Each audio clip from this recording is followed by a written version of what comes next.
When you hear the word minimalism, what comes to mind for you?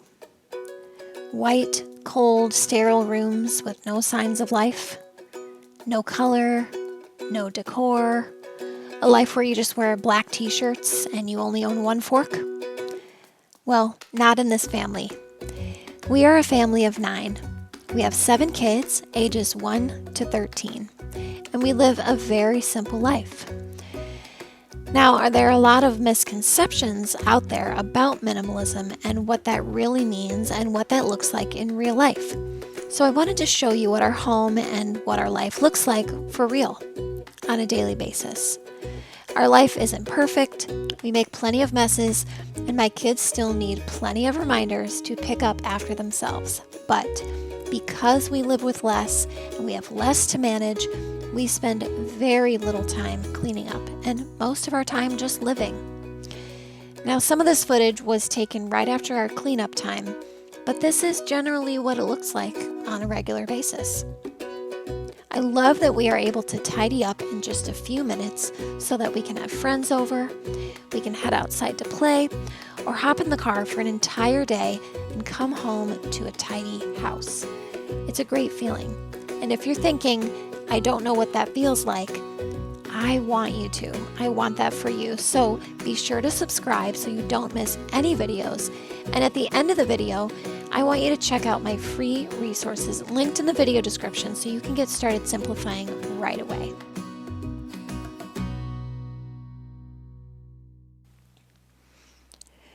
With such a big family, we spend a lot of time in the kitchen.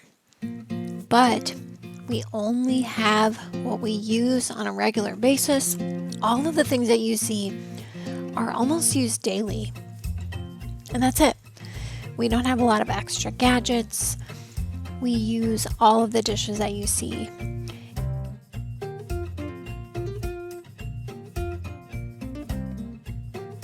Now, people always want to know what the rules for minimalism are, what guidelines there are to follow, but the truth is, there are no rules. And we don't get to make up rules for each other. It's all about deciding what is most important to you, what you value most, and then building your life around that.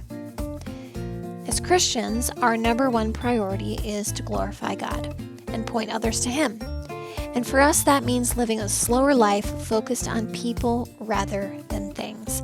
That means only owning what we need, what we love, and what we use, so that we have less to manage and more time to do whatever it is we feel God is asking us to do. Once you've decided what you want your family culture to look like, what you want your children to value, is that stuff? Is that being involved in 1 million extracurricular activities? Or is it experiences and people? Is it living a quiet, simple life that honors God and loves others? Once you have boldly come to those conclusions, it's easier for you to make decisions around that answer. Then you're able to set up some guidelines and boundaries in your family and in your home, and you'll know when to say yes and when to say no. You will become an expert at responding to other people's behavior rather than just reacting to it. And you'll know exactly what to allow into your home and your heart and what to usher out.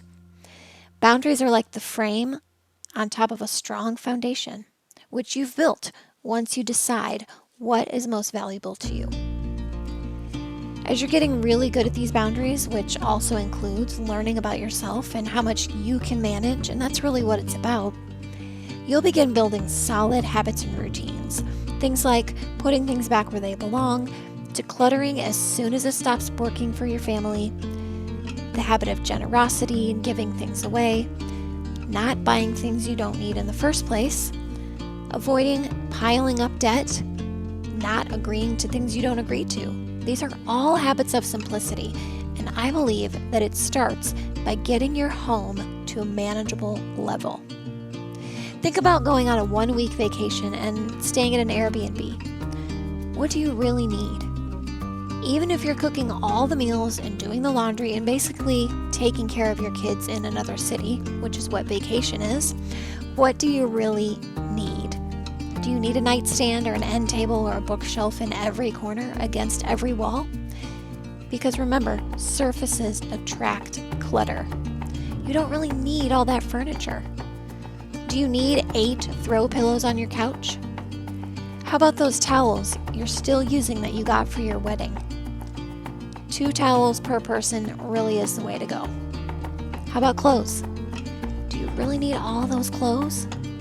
No, because most people wear their favorite 5 to 10 items over and over and over. So look around your home and think about what you would need for a vacation. You get to decide how you want each room in your home to feel. You can stop managing your life and start living it. As a stay-at-home mom and homemaker and homeschool mom, I find that having less to manage is absolutely hands down the key to why I don't live my life in survival mode.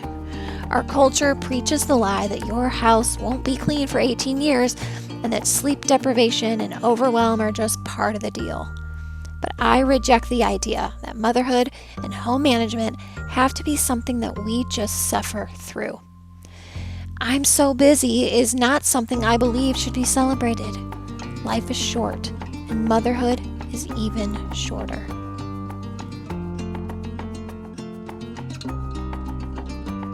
I wanted to show you our attic space, and this is where we have our extra storage. This is it. We don't have anything in the garage. We don't have a storage unit. We don't have a basement. This is our Christmas decorations, our holiday decorations, and our clothes and shoes for the kids.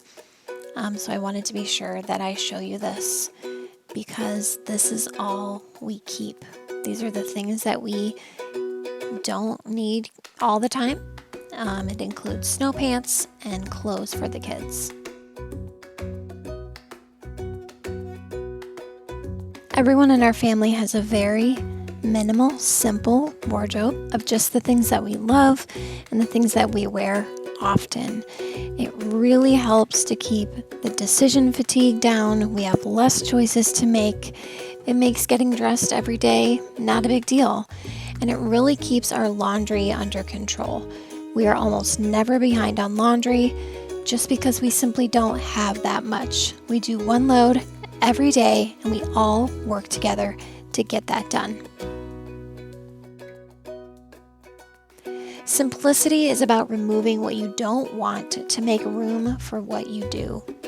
It's about living a full life, not just in a full house.